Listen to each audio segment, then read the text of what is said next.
Hi everyone, मैं रोहन यादव आप सभी का एक बार फिर से अपने यूट्यूब चैनल पर स्वागत करता हूं। ये जो प्रश्न मैं आप सबके सामने प्रस्तुत कर रहा हूं, उत्तराखंड मेडिकल सोशल वर्क के लिए है। ठीक है, तो ये एमपीपीएससी के लिए भी इम्पोर्टेंट है, ऐसा नहीं कि उनके लिए नहीं है। तो हमारे सामने एक समकालीन सामाजिक जो समस्याएं हैं उनसे भी आजकल प्रश्न बन रहे हैं। उसके परिप्रेक्ष्य में मैंने ये प्रश्न लिया है आप सभी के सामने कि एक ऐसी सामाजिक दशा जिसमें सामाजिक मानदंडों का उल्लंघन होता है तथा अधिकांश लोगों के लिए संकट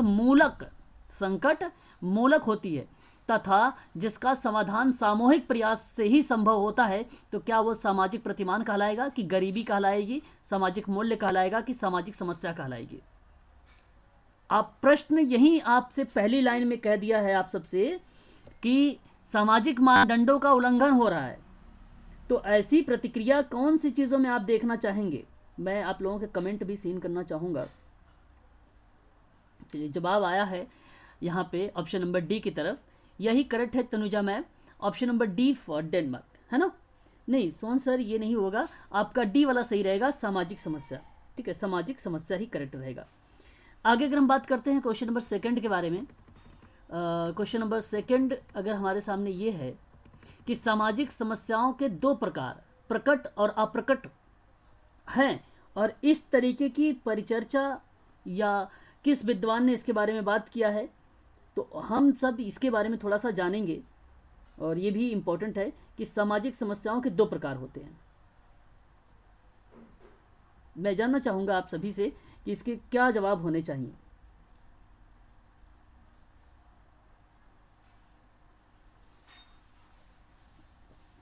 देखिए, वैश्यावृत्ति, टूटते परिवार, बेरोजगारी, गरीबी, मानसिक रोग सामाजिक समस्याओं के उदाहरण है। ये सभी की सभी सामाजिक समस्याओं के उदाहरण है। इस तरीके की बात सामाजिक समस्याओं के दो भागों में डिवाइड करने वाले व्यक्ति हैं जॉन जे केन। ऑप्शन आपका यहाँ पर ए वाला करेक्ट जवाब हो जाएगा। इस तरीके की चर्चा परिचर्चा करने वाले व्यक्ति जॉन जे केन का नाम आता है। ऑप्शन यहाँ पर ए वाला आपका करेक्ट जवाब होगा। आगे अगर हम बात करते हैं यहाँ पर एक और प्रश्न पर कि कंटेम्प्रोरी सोशल वर्क प्रॉब्लम है, ये आप सभी लोगों को अच्छे तरीके से पता होगा। शायद ये प्रश्न एग्ज़ाम में पूछा भी गया था। यूजीसी के जिन बच्चों ने एग्ज़ाम दिया होगा उनको शायद ये पता भी होगा, है ना? तो मैं जानना चाहूँगा इसका करेक्ट जवाब क्या होगा कि ये जो कंटेम्प्रोरी सोशल प्रॉब्लम है, ये पुस्तक के लेखक कौन हैं? मैं इनके बारे में आप लोगों से ही जानना चाहूँगा।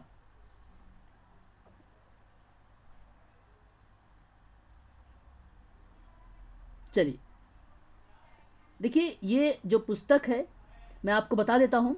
इसका सही जवाब जो है मर्टन एवं निस्बेट का नाम आता है ऑप्शन नंबर थर्ड में। और इन्होंने समकालीन भारत में जो सामाजिक समस्याएं थी उन समस्याओं को एक समकालीन भारत की सामाजिक समस्या के रूप में आलोचनात्मक दृष्टिकोण से अपना विचार जो है प्रस्तुत किया था। इसलिए इसको कंटेम्प्रेरी सोशल प्रॉब्लम कहते हैं। और ये किताब आप लोग ध्यान रखिएगा। अच्छा, मैं आप लोगों की किताबों के बारे में बता रहा हूँ, तो जब इनका नाम आएगा मर्टन का, तो वहाँ पर ये किताब के बारे में चर्चा करूँगा आप सबसे भली भांति तरीके से। ठीक है, चलिए आगे बढ़ते हैं और नेक्स्ट क्वेश्चन लेते हैं हम लोग, क्वेश्चन नंबर 4। और हमारे सामने क्वेश्चन नंबर 4 ये है, सामाजिक समस्या का अवधारणा है। क्या अवधारणा इनमें से हो सकती है? सोशल प्रॉब्लम की क्या अवधारणा इसमें से हो सकती है? सामाजिक, यही आपका करेक्ट जवाब हो जाएगा। सामाजिक समस्या एक अवधारणा है सामाजिक के परिप्रेक्ष्य में। ऑप्शन आपका यही पहला वाला सही हो जाएगा। आगे हम बात करते हैं। क्या क्वेश्चन आप लोगों को दिखाई दे रहा है? क्लियर?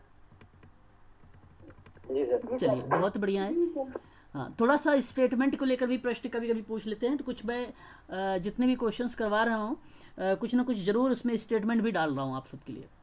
जैसे सामाजिक समस्या सामाजिक आदर्शों का विचलन है जिसका निराकरण सामाजिक सामूहिक प्रयास से ही संभव होता है। यह स्टेटमेंट किस विद्वान का है ये आप लोगों को पता होना चाहिए। वॉल्स एवं फर्फे फरफे ये नाम लिखा हुआ है, यही आपका करेक्ट जवाब है, जहाँ पे सामाजिक आदर्शों का विचलन है और निराकरण में सामाजिक सामूहिक प्रयास से ही संभव होता है। ये बात वॉल्स एंड फरफे कहते हैं। याद रखेंगे, ऑप्शन नंबर आपका ए वाला करेक्ट जवाब हो जाएगा इस प्रश्न का। आगे बात कर लेते हैं, एक और प्रश्न लेते हैं हम लोग। अच्छा, मैंने कुछ और भी क्वेश्चंस लिए हैं, सामाजिक नीति से भी लिए हैं, योजनाओं से भी प्रश्न लिए हैं, तो प्रश्न कुछ ज़्यादा हैं आप सबके सामने। जागरूकता, नीति निर्धारण, सुधार, सामाजिक समस्या या सामाजिक समस्याओं के विकास के 3 चरण बताए हैं, और ये किसने बताया है ये आपको बताना है। जहां आप देख रहे हैं समस्याओं के विकास के परिप्रेक्ष्य में जागरूकता, नीति निर्धारण और सामाजिक सुधार, ठीक है, ये 3 चरण किस विद्वान के द्वारा रिप्रेजेंट किए गए हैं? तो फूलर एवं मेयर्स के द्वारा किए गए हैं। ऑप्शन आपका ए वाला करेक्ट जवाब हो जाएगा, यहाँ पे ए वाला ऑप्शन करेक्ट जवाब हो जाएगा। आगे हम बात करते हैं, कल आप लोगों की जो क्लास थी योजनाओं से संबंधित था, शायद आप लोगों को समझ में आया होगा, और कुछ मैंने शुरुआत में आप लोगों को सामाजिक नीति के बारे में बताया था, वो भी आप लोग समझ गए होंगे अच्छी तरीके से। अभी उससे भी कुछ प्रश्न है, तो सामाजिक नीति के अंतर्गत कुछ अलग से भी क्वेश्चंस हैं जो समसामयिक समस्याएं से रिप्रेजेंट होते हैं, उन्हीं प्रश्नों को मैं यहाँ पे रिप्रेजेंट किया हूँ। क्वेश्चन नंबर अगर हम बात करते हैं 7 नंबर का, कह रहा है कि प्राकृतिक, सुधारात्मक, नैतिक 3 प्रकार की सामाजिक समस्याएं किसने वर्जित किया है, ठीक है। तो ये भी अगर हम बात करते हैं प्राकृतिक, सुधारात्मक, नैतिक, जो 3 टाइप के बताने की कोशिश की जा रही है, ये भी बताने वाले कोई व्यक्ति हैं तो फूलर एवं मेयर्स का ही नाम आता है। ऑप्शन ए वाला आपका सही जवाब हो जाएगा यहाँ पे, है ना। आगे बात करते हैं हम लोग क्वेश्चन नंबर 8 के बारे में। सामाजिक समस्या के तत्व हैं, कौन कौन से तत्व हमें देखने को मिल सकते हैं? सामाजिक समस्या के तत्व के रूप में अगर हम बात करते हैं यहाँ पे, तो एक तो प्रतिकूल दशा में भी मिल जाएगा, मूल्य व्यवस्था की चुनौती में भी मिल जाएगा, सामाजिक प्रयासों का नियंत्रण पर भी मिल जाएगा। तो यानी उपरोक्त यहाँ पर जो डी लिखा हुआ है ऑप्शन में, द, यही करेक्ट जवाब हो जाएगा ऑप्शन में, ठीक है। क्वेश्चन नंबर 8 का ऑप्शन डी सही जवाब है। आगे अगर हम बात करते हैं यहाँ पे, सामाजिक समस्या होती है समय व स्थान के सापेक्ष या समय व स्थान के निरपेक्ष, समय सापेक्ष या समय निरपेक्ष। इस प्रश्न का जवाब बहुत सरल है, सामाजिक समस्या होती है तो समय और स्थान के सापेक्ष होती है, इसलिए यहाँ पर आप लोग लगाएंगे ऑप्शन नंबर ए को करेक्ट जवाब, ठीक है। तो ये थोड़े से प्रश्न टफ टाइप के हैं, हालांकि मैं जब आप लोगों को पढ़ाता हूँ तो बहुत सारी चीज़ें बोलता रहता हूँ, उसके आधार पे भी आप लोग यहाँ पे थोड़ा सा विचार कर सकते हैं। क्वेश्चन नंबर अगर हम बात करें 10 के बारे में, पर्यावरण प्रदूषण और जलवायु परिवर्तन सामाजिक समस्या मूलक है, यह अवधारणा बन गई है क्या?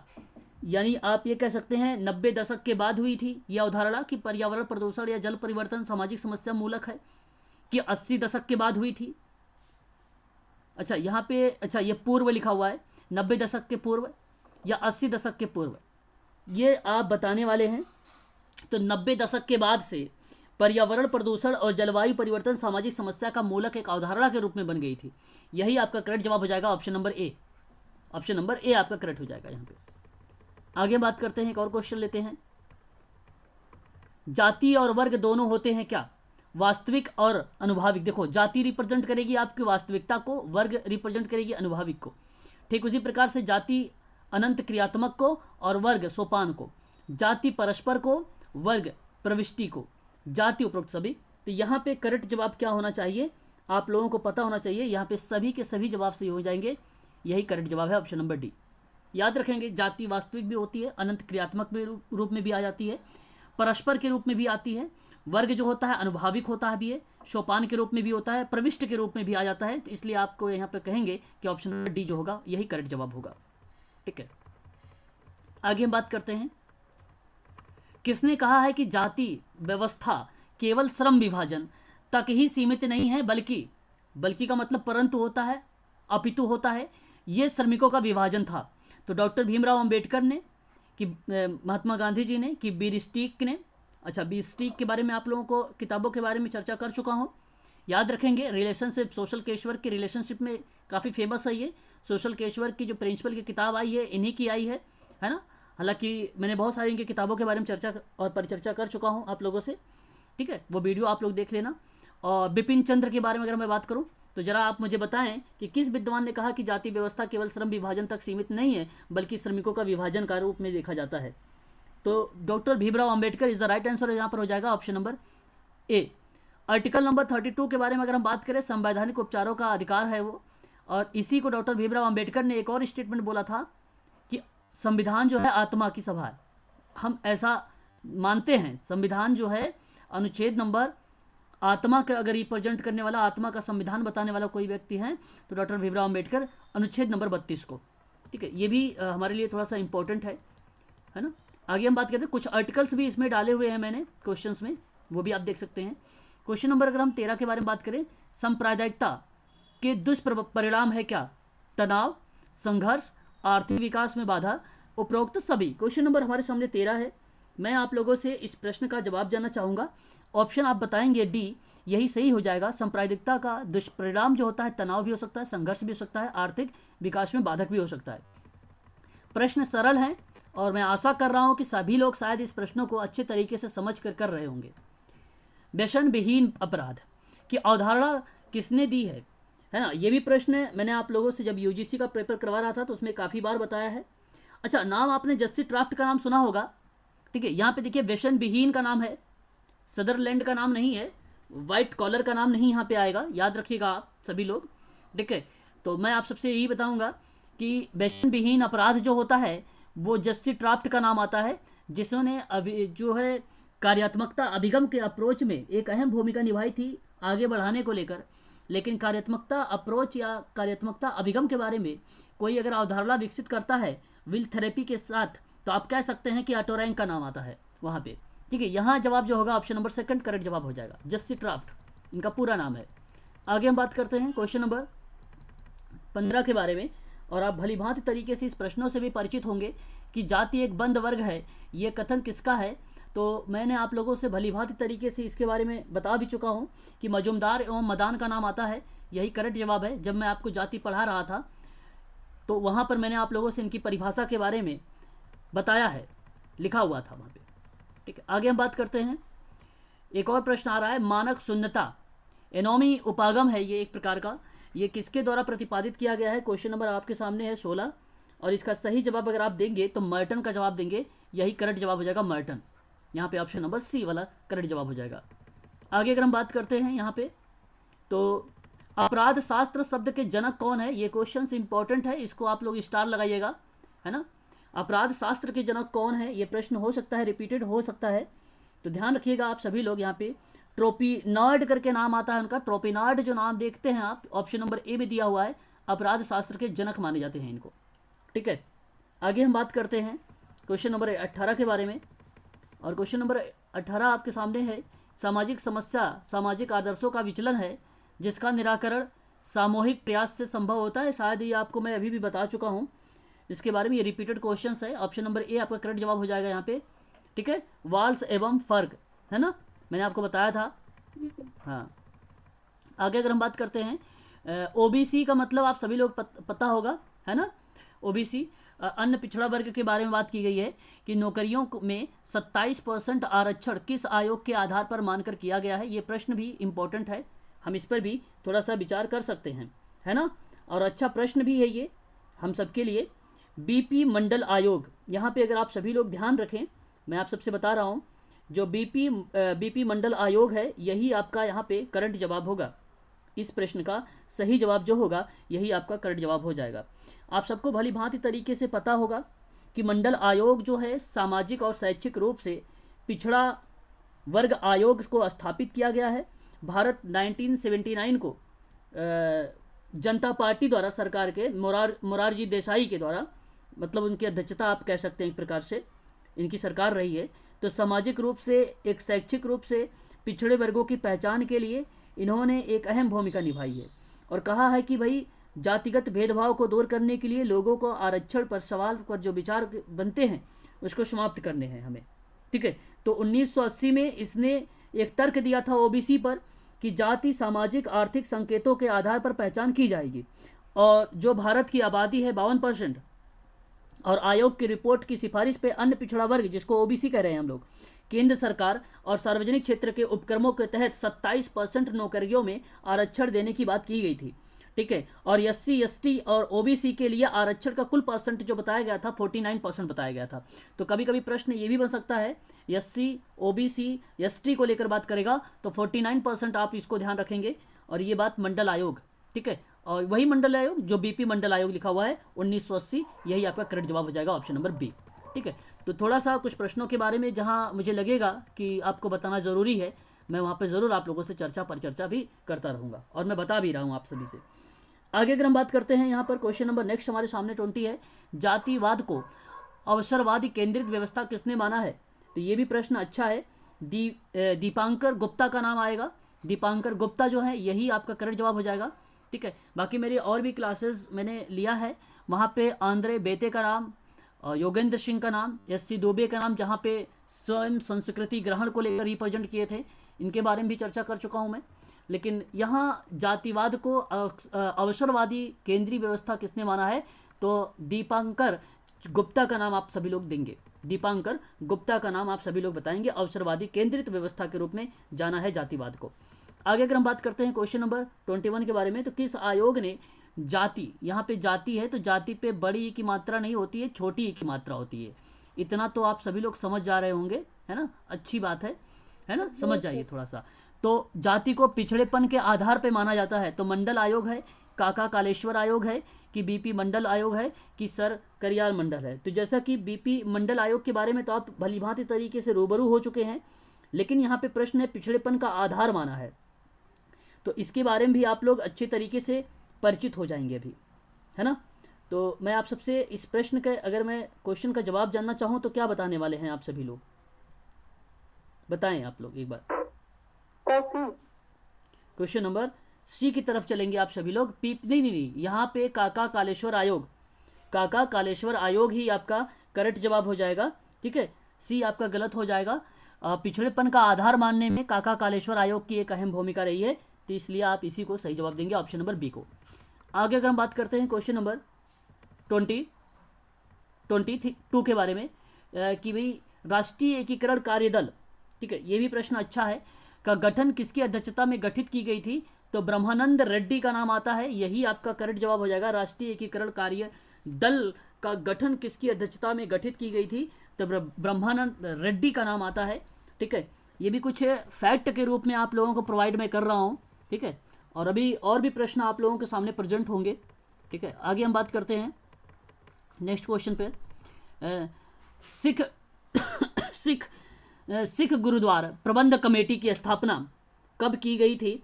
ये आप लोगों का जवाब बताना है मुझे, और आप लोग मुझे बताएं इसका सही जवाब क्या होना चाहिए, ऑप्शन A या ऑप्शन B। आपके जवाब क्या आने चाहिए, आप जरा मुझे बताएं।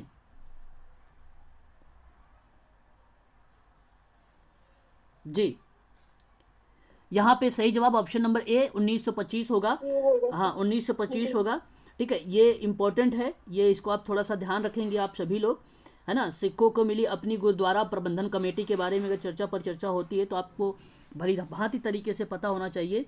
प्रदेश में शिरोमणि गुरुद्वारा प्रबंधन कमेटी को नियंत्रण से मुक्ति कमेटी का गठन जो है किया गया था एक प्रकार से, और मुख्यमंत्री भूपेंद्र सिंह हुड्डा राज्य के विधानसभा चुनाव से ठीक पहले प्रदेश में सिखों को सुख करने का प्रयास करने की बात कर रहे थे। तो इस तरीके के क्रिया प्रतिक्रिया के बारे में अगर जिक्र करने वाले हैं, सुख गुरुद्वारा प्रबंधन कमेटी की स्थापना तो 1925 में की गई थी, तो इसका भी आप लोग खासकर ध्यान रखेंगे। क्वेश्चन नंबर हम नेक्स्ट की बात करते हैं, और यहाँ पे क्वेश्चन नंबर नेक्स्ट हमारे सामने है, ऑपरेशन ब्लू स्टार किस प्रधानमंत्री से संबंधित है? तो मैं आपको बता दूं, इंदिरा गांधी से संबंधित है। यहाँ पर सही जवाब हो जाएगा ऑप्शन नंबर A वाला आपका, इंदिरा गांधी। सरल प्रश्न था ये। और आगे हम बात करते हैं, एक और प्रश्न पढ़ लेते हैं, चर्चा करते हैं कि सांप्रदायिकता की समाप्ति हेतु शक्ति सेना के गठन, ये गठन लिखा हुआ है, की बात किसने की है? तो यहाँ पे अगर मैं आप लोगों से बात करूँ तो गांधी जी और विनोबा भावे जी ने सांप्रदायिकता को समाप्त करने के लिए शक्ति सेना का गठन की बात की थी।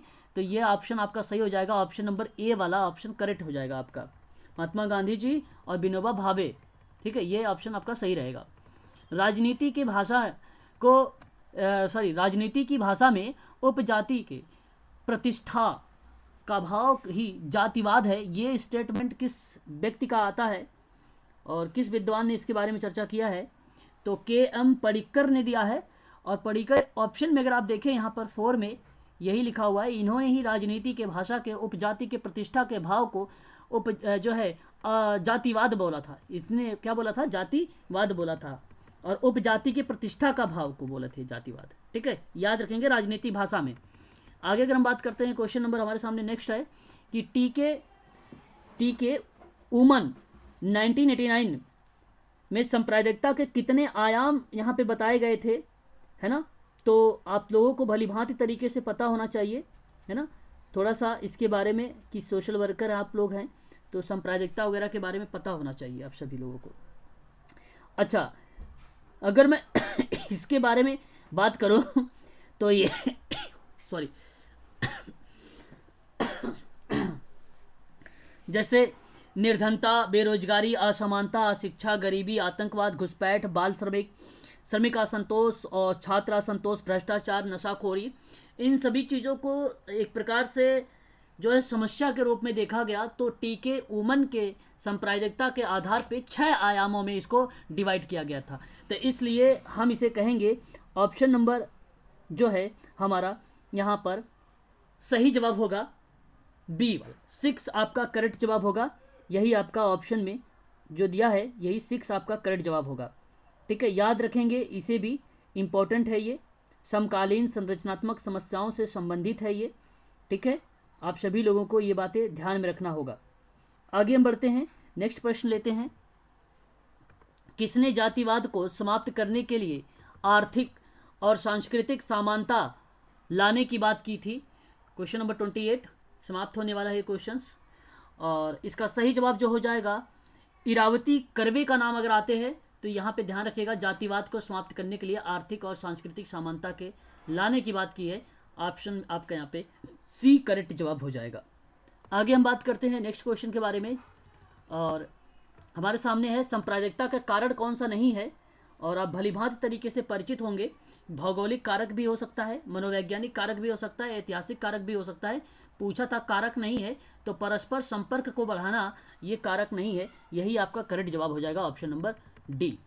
आगे अगर हम बात करते हैं, एक और क्वेश्चन लेते हैं हमारे सामने, सोशल डिसऑर्गेनाइजेशन। देखो यहाँ पे डिसऑर्गेनाइजेशन की है बात कर रहे हैं हम लोग, सोशल ऑर्गेनाइजेशन की बात नहीं कर रहे हैं, वरना तो आप लोग कोले का नाम लगा देते। लेकिन यहाँ पे अगर हम बात कर रहे हैं डिसऑर्गेनाइजेशन के बारे में, तो इलियट एंड मेरी का नाम लगाएंगे, यही आपका करेक्ट जवाब हो जाएगा। डिसऑर्गेनाइजेशन के लेखक इन्हीं को जाना जाता है। आप लोग टेंशन ना ले, मैं प्रतिदिन आप लोगों के लिए 3 विद्वानों के नाम लेकर आ रहा हूँ आप सभी के लिए, और विथ वर्ष के साथ उनकी जितनी किताबें हैं उसके बारे में बात कर रहा हूँ। तो आप लोग वहाँ से ज़रूर अपना कॉन्सेप्ट क्लियर करते भी रहें। 10 मिनट की वीडियो बनाता हूँ, है ना, तो आप लोग उसे ज़रूर देखा करें, समय निकाल कर 10 मिनट की वीडियो। आगे अगर हम बात करते हैं, भारत में सांप्रदायिकता के काल से उभरी है क्या? सांप्रदायिकता काल से अगर कोई चीज़ उभरी है तो क्या? तो औपनिवेशिक उभरा है। तो ऑप्शन आपका यहाँ पे सी वाला करेक्ट जवाब हो जाएगा। ऑप्शन आपका यहाँ पे सी वाला करेक्ट जवाब हो जाएगा। आगे हम बात करते हैं, फेरिस एवं गिलिन ने निर्धनता के कितने कारण उत्तरदायी बताए गए थे? इनके अकॉर्डिंग यहाँ पे अगर हम बात करते हैं फेरिस और गिलिन के नाम से अकॉर्डिंग, तो यहाँ पे सही जवाब आएगा हमारे सामने 6। जिन्होंने निर्धनता के लिए 6 कारण के बारे में रिप्रेजेंट किया था, 6 रीजंस के बारे में परिचर्चा किया था इन लोगों ने। ठीक है, नाम याद रखेंगे, फेरिस एंड गिलिन की नाम। आगे बात करते हैं हम लोग, यहाँ पर एक और प्रश्न है कि किसने सांप्रदायिकता को समाप्त करने के लिए शांति सेना बनाने का सुझाव दे दिया था? तो ये सही जवाब है महात्मा गांधी जी का। ऑप्शन नंबर बी आपका करेक्ट जवाब हो जाएगा, शांति सेना। और नाम ही शांति है तो आप तुरंत लगा लेते हैं यहाँ पे, है ना, तो ट्रिक के माध्यम से भी आप लोग इसको कर सकते थे। चलिए आगे बात कर लेते हैं। ये लास्ट प्रश्न है इस पीडीएफ का कि किसने कहा कि क्षेत्रीय राष्ट्रीयता के अधीन होता है? ठीक है, ये भी प्रश्न इंपॉर्टेंट है। तो अगर हम बात करें क्षेत्रीय को लेकर, तो रविंद्रनाथ मुखर्जी का नाम आता है यहाँ पर ऑप्शन नंबर सी में। क्षेत्रीय राष्ट्रीयता के अधीन के बारे में रिप्रेजेंट किया था इन्होंने। ठीक है, और भी कुछ प्रश्न अभी हम चर्चा करेंगे। अब हम इन प्रश्नों पर चर्चा कर लेते हैं। ठीक है, आप लोग भी इसका जवाब भी देते चलेंगे। ठीक है, चलिए कोई बात नहीं, 8 मिनट पहले जवाब आया है लोगों का, इससे पहले रिसेंटली में नहीं आया है। हम बात करते हैं सामाजिक नीति के द्वारा मानव के साथ साथ किस प्रकार के संसाधनों में वृद्धि होती है। नैसर्गिक होता है, प्राकृतिक होता है, पारस्परिक होता है कि भौतिक होता है। सामाजिक नीति के बारे में मैंने आप लोगों को अभी कल ही की क्लास में चर्चा कर चुका हूं। तो साधन के रूप में भौतिक आपको मैं पढ़ाया था, तो भौतिक ही करेक्ट जवाब हो जाएगा, ऑप्शन नंबर डी। यहाँ पर अगर हम बात करते हैं ऑप्शन नंबर डी की तरफ, तो यही आपका करेक्ट जवाब हो जाएगा। आगे हम बात करते हैं सामाजिक नीति के अंतर्गत सबसे अधिक समाज में या समाज के किन पहलुओं का चयन किया जाता है। ऑप्शन आपके सामने है, सामाजिक कल्याण, सामाजिक हित, ठीक है तनुजा मैडम, डी आपका सही जवाब आया है। और यहाँ पे क्वेश्चन नंबर सेकंड देखें कि ऑप्शन ए कह रहा है सामाजिक कल्याण सामाजिक हित के लिए, ऑप्शन बी कह रहा है सामाजिक विकास सामाजिक अनुशासन, ऑप्शन सी कह रहा है सामाजिक पर्यावरण सामाजिक जागरूकता, सामाजिक स्वच्छता और सामाजिक कल्याण। क्वेश्चन नंबर सेकंड का सही जवाब आप लोगों से मैं जानने की कोशिश करूंगा कि आप लोग बताएं इसका सही जवाब क्या होना चाहिए। प्लीज़ क्या होना चाहिए इसका करेक्ट जवाब। सामाजिक नीति में अगर हम चर्चा करते हैं तो इसका सही जवाब जो होगा इस प्रश्न का, ऑप्शन अगर हम बात करें सेकंड, यहाँ पे सेकंड क्वेश्चन का ऑप्शन ए वाला करेक्ट जवाब हो जाएगा। पहला सही जवाब है, दीपा का सही जवाब आया है, प्रदीप जी का सही जवाब आया है, अभिषेक जी का सही जवाब आया है यहाँ पे, वेरी गुड। निम्नलिखित में से एक सामाजिक नीति का लक्ष्य नहीं होता है। क्वेश्चन नंबर हमारे सामने थर्ड है, तो आपसे पूछा है सामाजिक नीति का लक्ष्य नहीं होता है। तो देखो, वर्तमान कानून के जो अधिक प्रभावी बनाकर सामाजिक नियोक्ताओं को दूर करे तो वो लक्ष्य होगा, बाधित समुदायों को पुनर्स्थापित करे एक तो ये लक्ष्य हो जाएगा, पीड़ित मानवता के दुखों और कष्टों को कम करे तो ये लक्ष्य हो जाएगा, बुनियादी शिक्षा की गुणवत्ता में सुधार किया जाए तो भी लक्ष्य हो जाएगा। तो कहने का मतलब ये है कि लक्ष्य फिर कौन सा नहीं है। तो यहाँ पे अगर हम बात करें ऑप्शन नंबर डी, मतदान और अधिकार सुपुर्द करना, यही नहीं है। यहाँ पे सोहन सर का जवाब आया है, तनुजा मैडम का जवाब आया है, दीपा मैम का जवाब आया है, option number D, very good, यही आपका सही जवाब हो जाएगा। सामाजिक नीति के अंतर्गत महिलाओं और पुरुषों को समान अवसर उपलब्ध कराने का एकमात्र उद्देश्य होता है क्या, बताइए। ऐसे प्रश्न आप लोगों के एग्जाम में देखने को मिल सकते हैं। 100 क्वेश्चंस देने का मतलब ये होता है कि भाई इस तरीके के प्रश्नों के बारे में चर्चा आप लोग करे रहिए। तो अगर हम बात करें महिलाओं और पुरुषों को एक समान अवसर उपलब्ध कराने का एकमात्र उद्देश्य के परिप्रेक्ष्य में या उसके दृष्टिकोण में, तो यहाँ पर देखिए समान अधिकार देना ये तो हो जाएगा, देश को मजबूत बनाना ये भी हो जाएगा, महिला सशक्तिकरण को प्रोत्साहन देना ये भी हो जाएगा।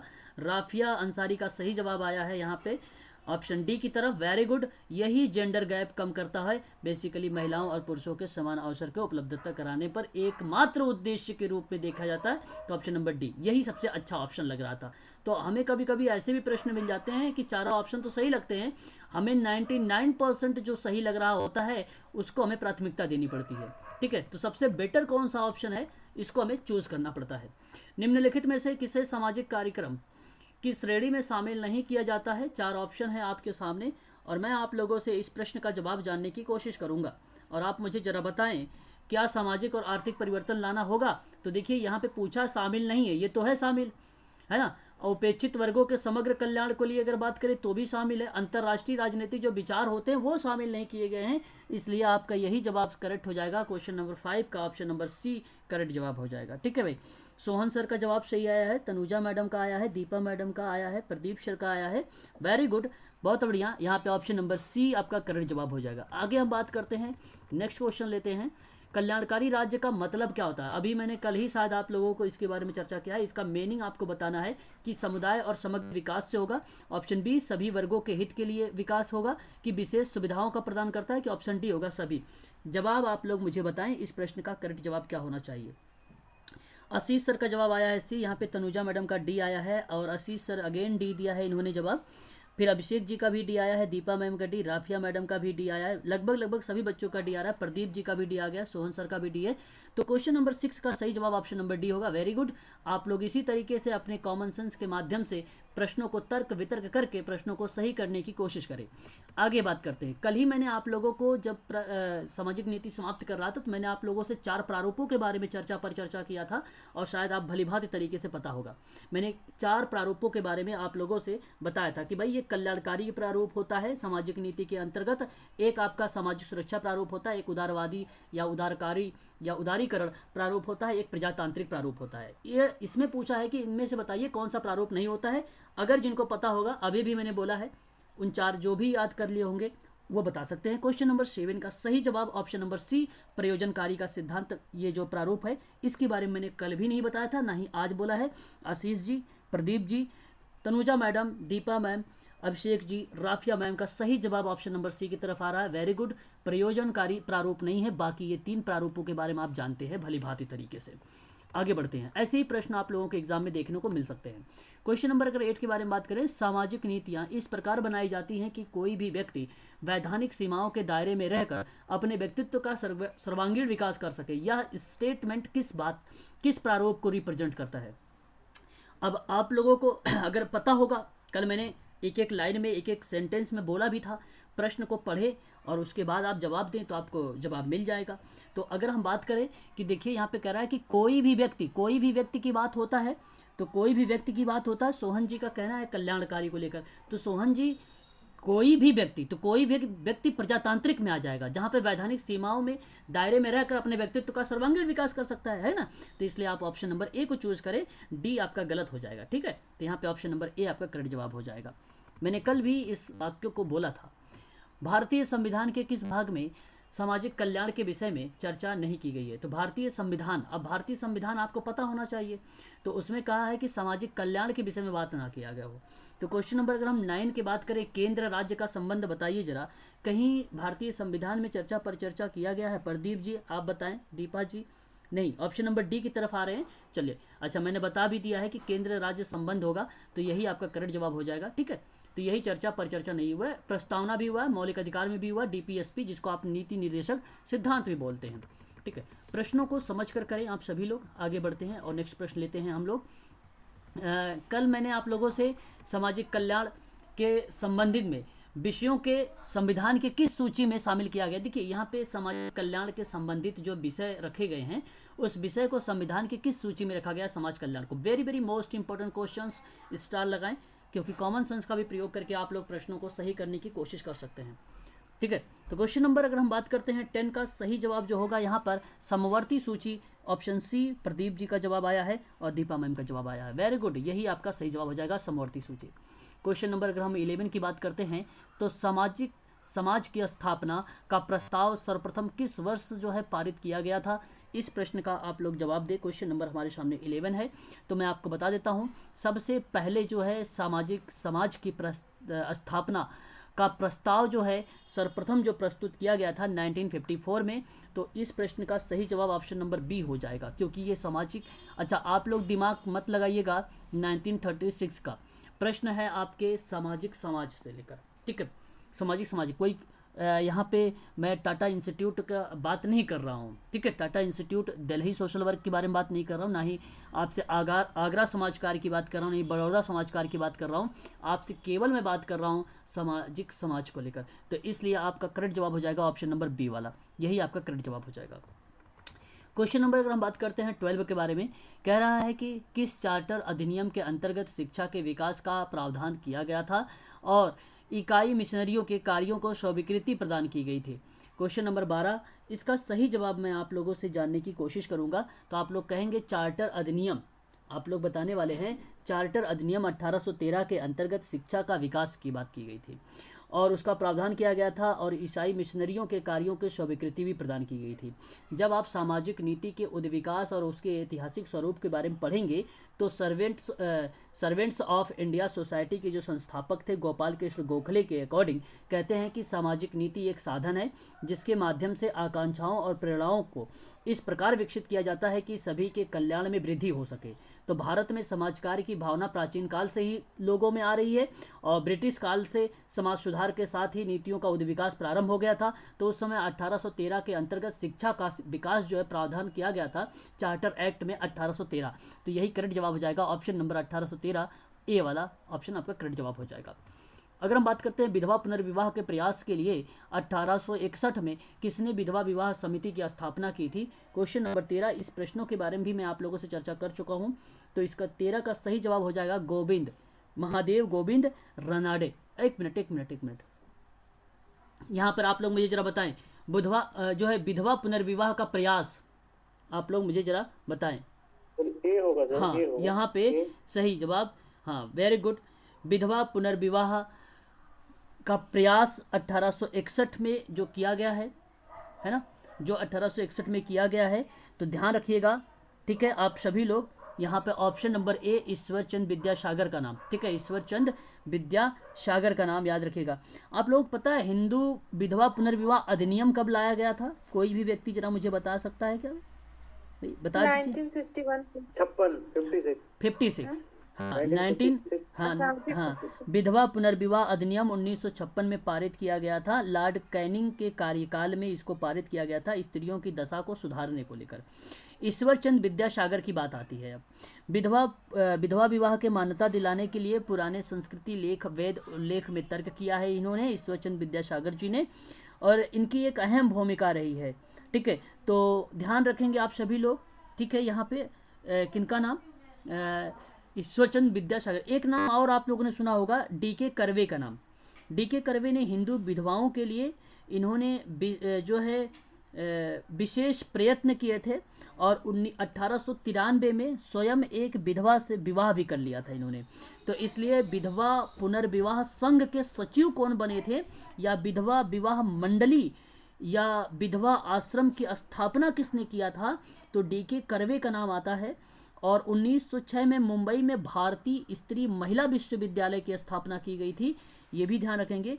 डीके कर्वे का नाम अगर हम बात करें तो इनको जो है पद्म विभूषण दिया गया है, भारत रत्न से नवाजा भी गया है, ठीक है। ये भी हमें थोड़ा सा ध्यान रखना पड़ेगा, ठीक है। तो ये चीज़ें यहाँ पे करेक्ट जवाब ऑप्शन नंबर ए हो जाएगा। महादेव गोविंद रनाडे नहीं होंगे, है ना, ये आपका गलत हो जाएगा। प्रार्थना समाज के संस्थापक कौन है? तो आपका जवाब आएगा महादेव गोविंद रनाडे का नाम आएगा। आगे बात करते हैं, क्वेश्चन नंबर हम बात करते हैं 14 को। समाज कल्याण के क्षेत्र में स्वयंसेवी संगठनों के प्रयास को प्रोत्साहित करने एवं सुदृढ़ बनाने हेतु वर्ष 1953 में किस बोर्ड का गठन किया गया था? 1953 कहीं क्या लिखा हुआ है? केंद्रीय समाज कल्याण बोर्ड। अगर जहां लिखा होगा उसी को आप कह देंगे, सही जवाब हो जाएगा। तो यहाँ पे सोहन जी का ए आया है, दीपा मैडम का भी, अच्छा, लास्ट क्वेश्चन का जवाब था शायद ये।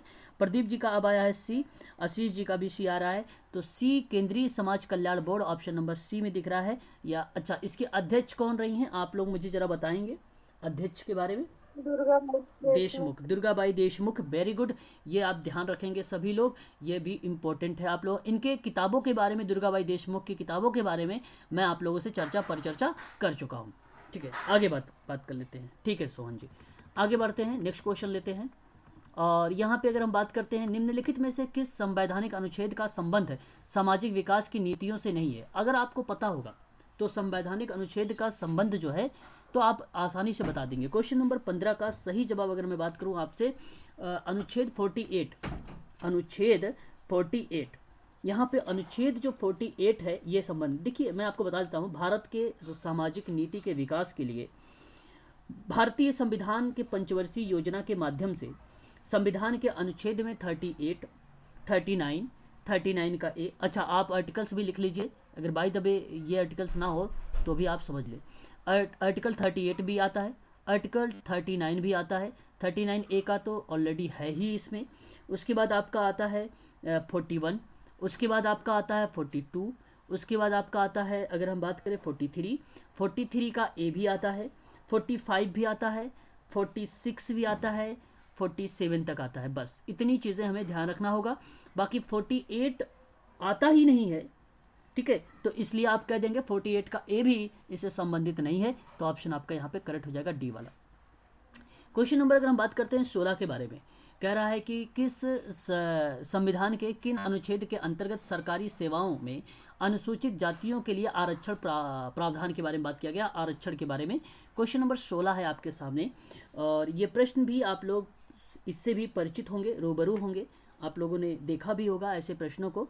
तो अनुच्छेद नंबर 16 और 335, ध्यान सुनिएगा, संविधान के अनुच्छेद नंबर 16 और 335 संवैधानिक संरक्षण के बारे में बात करता है, और इसके अंतर्गत जो है सरकारी सेवाओं में अनुसूचित जातियों के लिए आरक्षण का जो प्रावधान की बात होती है वो बात करता है आपका ये। तो याद रखेंगे ऑप्शन नंबर आपका यहाँ पे बी वाला करेक्ट हो जाएगा। 46 के अंतर्गत अगर हम बात करें तो 46 में अनुसूचित जाति के शैक्षणिक और आर्थिक हितों की रक्षा करता है और सभी प्रकार के शोषण से बचाने की व्यवस्था करता है अनुच्छेद 46। और अनुच्छेद 330, देखो मैं काफ़ी फैक्ट आप लोगों को बता रहा हूँ, है ना, काफ़ी फैक्ट बता रहा हूँ आप लोगों से। अनुच्छेद 330, 332, 334, तो अब इसके बारे में भी थोड़ा सा बता दूं। इसमें अनुसूचित जाति को लोकसभा और राज्य के विधान मंडलों में विशेष प्रतिनिधित्व प्रदान करने की व्यवस्था की गई है। और 46 में अनुसूचित जातियों के शैक्षणिक और आर्थिक हितों की रक्षा करने की बात की गई है। अनुच्छेद 17 में अस्पृश्यता को अंत करने की बात कही गई है। 16 और 335 में सरकारी सेवाओं में अनुसूचित जातियों के लिए आरक्षण की बात कही गई है। तो इसलिए आप लोग कहेंगे ऑप्शन नंबर आपका यहाँ पे बी वाला करेक्ट जवाब हो जाएगा। चलिए आगे बढ़ते हैं, नेक्स्ट क्वेश्चन लेते हैं। क्वेश्चन नंबर हमारे सामने ये है कि अनुसूचित जातियों के लिए विकास योजनाओं में किसे शामिल नहीं किया गया है। ठीक है, तो ये भी प्रश्न आप सबके लिए है, अच्छा ही प्रश्न है और आप भी इस प्रश्नों से रूबरू होंगे। तो वित्तीय सहायता आयोग, जिससे देखिए अगर मैं बात करूं, मैट्रिकतर छात्रवृत्ति योजना, पुस्तक बैंक योजना, कोचिंग एवं समृद्धि योजना, बेसिकली ये की सारी जो है अनुसूचित जातियों की विकास योजना में शामिल है, परंतु एक शामिल नहीं किया गया है, वो आपका होगा वित्तीय सहायता। तो ऑप्शन 17 का डी वाला करेक्ट जवाब हो जाएगा। दीपा जी का, प्रदीप जी का, तनुजा मैडम का जवाब आया है यहाँ पर। तनुजा मैम बी नहीं होगा, आपने बी लगा दिया है, डी होगा, है ना। चलिए कोई बात नहीं, अब थोड़ा सा फोकस करिएगा। भारतीय संविधान के पिछड़े वर्गों के विशेष आरक्षण देने का प्रावधान किस संकल्प पर आधारित होता है। क्वेश्चन नंबर 18 का आप लोगों के पास जवाब है और आप लोग मुझे बता सकते हैं पिछड़े वर्गों को विशेष आरक्षण देने की बात की गई है। तो यहाँ पे अगर आप कहें तो ये प्रश्न आपको रिप्रेजेंट करता है सामाजिक और शैक्षणिक पिछड़ेपन को लेकर, सामाजिक और पिछड़ेपन को लेकर, ठीक है, शैक्षणिक पिछड़ेपन को लेकर। तो देखिए मैं आपको बता दूं कि पहला पिछड़ा आयोग भारतीय संविधान के अनुच्छेद 340 को रिप्रेजेंट करता है ना। पहला पिछड़ा आयोग कौन सा अनुच्छेद को रिप्रेजेंट करता है, 340 के। अब इसी के अंतर्गत राष्ट्रपति ने काका साहेब कालेकर, जैसे अभी आप लोगों ने एक क्वेश्चन मैंने आप सबसे करवाया था काका कालेकर की अध्यक्षता की बात, तो काका कालेकर की अध्यक्षता से पहले पिछड़ा वर्ग आयोग का गठन किया गया था और इस आयोग ने 30 मार्च 1955 को अपना प्रतिवेदन प्रस्तुत कर दिया था। 30 मार्च 1955 को अपना प्रतिवेदन जो है क्या कर दिया था, प्रस्तुत कर दिया था। तो ये भी ध्यान रखना होगा। और एक मंडल आयोग गठन के बारे में बात किया था मैंने, मंडल आयोग वही बीपी मंडल आयोग की अध्यक्षता में।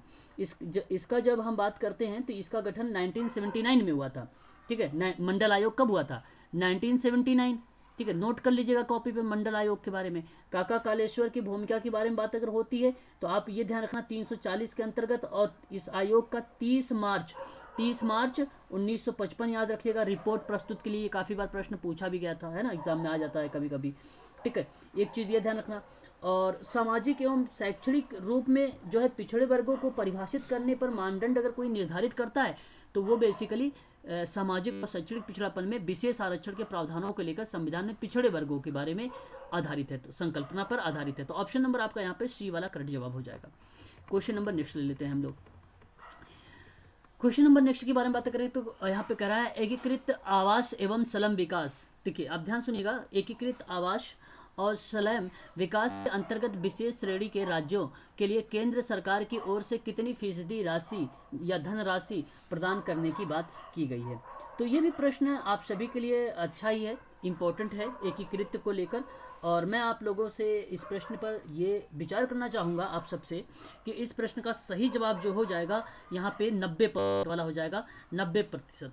तो एकीकृत आवास हो या स्लम विकास की बात करें, स्लम एरिया मलिन वगैरह क्षेत्र के बारे में उसकी विकास करने की बात करते हैं, तो विशेष श्रेणी में राज्यों के लिए केंद्र सरकार की ओर से 90% धनराशि जो है प्रदान की जाती है। ठीक है, राज्य के लिए केंद्र सरकार की ओर से, तो यहाँ पे 10% किसका हुआ, राज्य सरकार का हुआ। तो हम ये बात कह सकते हैं 10% राज्य की भूमिका होगी, 90% केंद्र सरकार की ओर से भूमिका होगी। और यहाँ पे जवाब प्रदीप जी का आया है सी, वेरी गुड। आगे बढ़ते हैं। निम्नलिखित में से किस योजना का मुख्य उद्देश्य राज्यों की झुग्गी झोपड़ी मुक्त बनाने से संबंधित है। और शायद आप लोगों ने इस प्रश्न को लेकर कल चर्चा परिचर्चा हो चुकी है। मैं जानना तब भी चाहूँगा आप लोगों से कि इसका करेक्ट जवाब क्या होना चाहिए। ठीक है, तो इस प्रश्न का सही जवाब राजीव आवास योजना, राजीव आवास योजना ही इस योजना का उद्देश्य था झुग्गी झोपड़ी मुक्त बनाना और आर्थिक मामलों की संसदीय समिति के द्वारा राजीव आवास योजना का प्रथम चरण जो है वित्तीय सहायता देकर प्रारंभ किया गया था। और इस योजना के अंतर्गत 250 शहर जो थे जिनकी जनसंख्या 1 लाख से अधिक थी जिनको शामिल किया गया था। और यह 12वीं पंचवर्षीय योजना में पूरे देश में इस योजना को जो है पूरी तरीके से लाया गया और यह हम कह सकते हैं इसे लागू कर दिया गया था। ठीक है, तो राजीव आवास योजना से संबंधित झुग्गी झोपड़ी है, यही चीज़ हो जाएगी आपका यहाँ पे करेक्ट जवाब ऑप्शन नंबर आपका डी वाला। आगे अगर हम बात करते हैं क्वेश्चन नंबर इंदिरा आवास योजना में केंद्र और राज्य के द्वारा वित्तीय अनुदान अनुपात क्या हो जाएगा। तो आई थिंक अब आप समझ गए होंगे इस प्रश्न का जवाब कि केंद्र और राज्य का अगर करेक्ट जवाब अगर मैं आप लोगों से जानना चाहूँ तो आप लोग शायद बता दें मुझे, और बताइए जरा एक बार मुझे कि करेक्ट जवाब इसका क्या होना चाहिए। तो यहाँ पे तनुजा जी का आया है बी की तरफ आया है। क्वेश्चन नंबर 21 की तरफ अगर हम बात करते हैं तो इन्होंने कहा है बी की तरफ आया है। अभी आपने ऊपर वाले क्वेश्चन पे अगर हम चर्चा करते हैं, यहाँ पर एक मिनट, यहाँ देखो ये इस प्रश्न के बारे में, ये तनुजा मैम था एकीकृत आवास और सलैम का विकास था। ठीक है, ये आपका ध्यान रखना, एकीकृत सलैम। जब मैंने इसे प्रश्न बनाऊंगा केंद्र और राज्य का तब आप लगाएंगे 90 और 10 का, तब आप लगाएंगे 90 और 10 का। ठीक है भाई, ठीक है। यहाँ पे सही जवाब आया है सोहन जी का, करेक्ट जवाब हो जाएगा ऑप्शन नंबर सी की तरफ 75-25 का हो जाएगा। ये है इंदिरा आवास योजना का, यह है इंदिरा आवास योजना का। मैंने एक पीडीएफ शायद आप लोगों को और प्रोवाइड किया है, मैं उस पीडीएफ के बारे में कल थोड़ा सा आप लोगों से चर्चा कर देता हूँ योजनाओं के बारे में, और थोड़ी सी योजनाएं हैं। उस पीडीएफ में साफ शब्दों में लिखा हुआ है कि कितना केंद्र खर्च करेगी, कितना राज्य करेगी, हर एक, और उसको देखना एक बार आप शीन करना, मैंने आपको प्रोवाइड किया है उसके बारे में, है ना। चलिए आगे बढ़ते हैं। देखिए अगर मैं बात करूं यहाँ पे पूर्वोत्तर राज्य के बारे में, किसके राज्य के बारे में, तनुजा मैडम मेरी बात को ज़रा ध्यान सुनिए, पूर्वोत्तर राज्य के बारे में बात करूंगा तो केंद्र और राज्य का जो अनुपात होगा फिर 90-10 हो जाएगा। किसका हो जाएगा, इंदिरा आवास योजना में पूर्वोत्तर राज्यों का ये क्या आइडिया लगाया गया था, और वो अगर पूर्वोत्तर राज्य लिखा रहेगा क्वेश्चन में तब आप लगा देना 90 और 10 का। और यदि पूर्वोत्तर नहीं लिखा है, केवल आपसे पूछा है कि केंद्र और राज्य का वित्तीय अनुदान को लेकर, तो आप 75 और 25 को ही लगाएंगे। पूर्वोत्तर पूछेगा सोहन जी तो आप यहाँ पे बी को लगाएंगे, ना कि सी को लगाएंगे। ठीक है, आगे बढ़ते हैं और नेक्स्ट क्वेश्चन लेते हैं। इंदिरा आवास योजना के संदर्भ में कौन से कथन जो है असंगत है। असंगत का मतलब आप लोग भली भांति तरीके से परिचित हो गए होंगे कि जो मैच नहीं कर रहा होगा, जो उसको गलत है, जो वहाँ पे गलत दिया होगा। क्वेश्चन नंबर 20 ए नंबर देखो, यहाँ पे इंदिरा आवास योजना ए नंबर आपका सही है।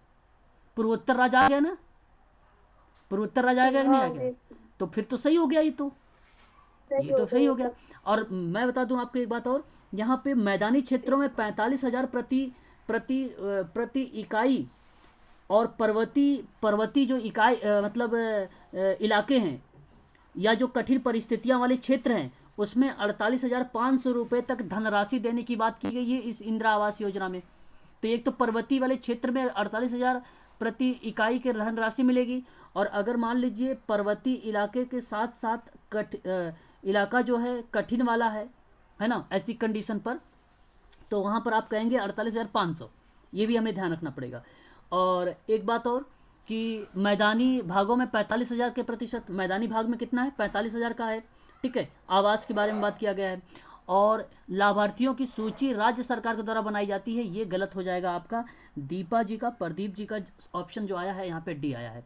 शायद आप लोग अब ऑप्शन को भी समझ रहे होंगे, हर एक पॉइंट को भी समझ रहे होंगे अच्छे तरीके से। वृद्धजन, अच्छा एक बार आप मुझे जरा बताइए वृद्धजन दिवस कब मनाया जाता है।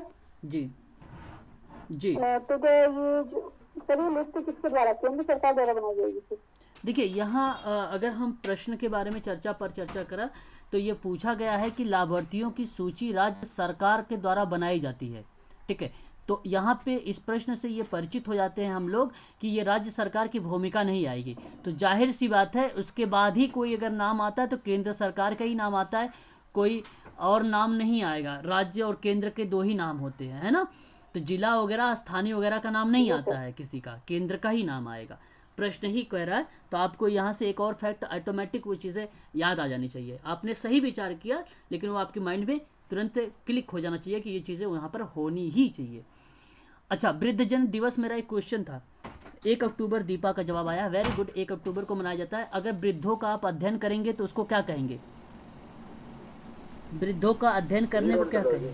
जेरोंटोलॉजी कहेंगे, जिसको हम बोलते हैं, हाँ, जरा विज्ञान बोलते हैं। Very good. तो ये सारे बच्चे जो हैं आजकल तेज हो गए हैं, अच्छी बात है, ठीक है। भली भांति तरीके से आप लोगों को परिचित हो गए होंगे इन सारे टॉपिक से। और आगे अगर हम बात करते हैं, वृद्धोजनों एवं सामाजिक और आर्थिक विकास करने हेतु भारत सरकार के द्वारा स्थापित जो विभाग किया गया है वो कौन सा है? तो ये प्रश्न अच्छा है, तो आपको बताना है ये प्रश्न का जवाब।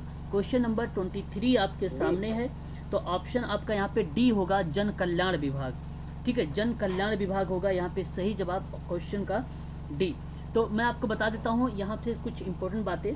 जैसे देखिए, वर्तमान समय में संयुक्त परिवार की भावना जो है शिथिल हो गई है, और परिणाम स्वरूप परिवार के वृद्धजन भावनात्मक रूप से उपेक्षित और आर्थिक सहायता के अभाव का अनुभव कर रहे होते हैं। तो सामाजिक न्याय और अधिकारिता मंत्रालय, भारत सरकार की सामाजिक सुरक्षा विभाग अपने विभिन्न कार्यक्रमों की गतिविधियों के द्वारा वृद्धजनों की ज़रूरतों को पूरा कर रहा है, ठीक है। तो मैंने तो यहाँ पे तो भारत सरकार के द्वारा सामाजिक सुरक्षा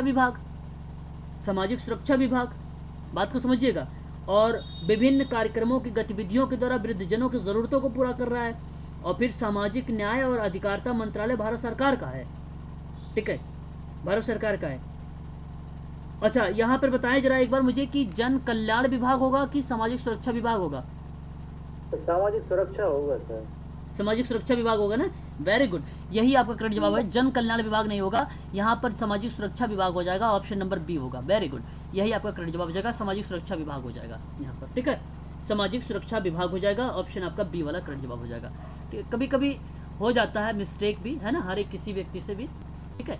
क्वेश्चन नंबर 24 के बारे में बात करें, नीति निरूपण प्रक्रिया के अंतर्गत नीति के संदर्भ में कौन सी क्रिया अपनाई जाती है? तो नीति निरूपण की प्रक्रिया में अगर हम बात करते हैं उसके अंतर्गत नीति के संदर्भ में तो कौन सी क्रिया अपनाई जाती है, मैं आप लोगों से इस प्रश्न का जवाब जानने की कोशिश करूंगा। तो आप लोग मुझे बताएंगे कि भाई इसका सही जवाब जो होगा, नीति का निर्माण भी होता है, नीति का क्रियान्वयन भी होता है, तो ऑप्शन नंबर सी जवाब होगा।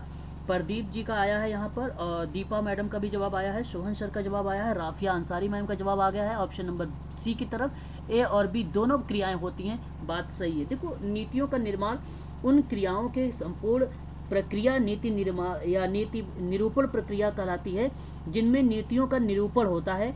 एक नियोजन के तहत क्रिया की जाती है, जिसमें पहले से निश्चित करना होता है कि भविष्य में क्या है, कैसे करना है, इन सभी प्रतिक्रियाओं को देखना पड़ता है, तो वो नीति निरूपण की प्रक्रिया कहलाती है, नीति निरूपण की प्रक्रिया। और नीति निरूपण की प्रक्रिया में ब्लैक बॉक्स के रूप में अगर कोई व्यक्ति बोलता है तो डेविड स्टोन बोलता है।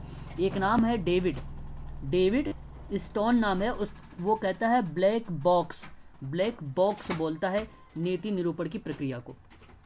आगे बात करते हैं, और नीति निरूपण में नव प्रवर्तन विचारों को प्रोत्साहित करता है, किस प्रक्रिया को सरल बनाता है? मैं इस प्रश्न का आप लोगों से जवाब जानना चाहूँगा। इस प्रश्न का करेक्ट जवाब जो होगा क्वेश्चन नंबर 25 का सही जवाब हो जाएगा, किसी प्रक्रिया को सरल नहीं बनाता है। तो किस प्रक्रिया को सरल बनाता है? व्यवस्थापन प्रक्रिया को, रणनीति प्रक्रिया को, नियोजन प्रक्रिया को, किसी प्रक्रिया को सरल नहीं। और यहाँ पे सही जवाब हो जाएगा, जो नए प्रवर्तक के विचारधारा हैं वो नीति निरूपण की प्रक्रियाओं में इन्होंने नियोजन के निर्णय लेने में सरल बनाता है तथा नीतियों के क्रियान्वयन के लिए एक महत्वपूर्ण भूमिका भी निभाता है। और यह एक प्रकार का सरल नहीं प्रक्रिया है, इसलिए ये अप्लाइड प्रश्न था, अवधारणा बेस्ड प्रश्न था, कॉन्सेप्चुअल प्रश्न था, इसलिए आपका ये सही जवाब हो जाएगा ऑप्शन नंबर डी। अगर हम बात करते हैं क्वेश्चन नंबर 26 के बारे में,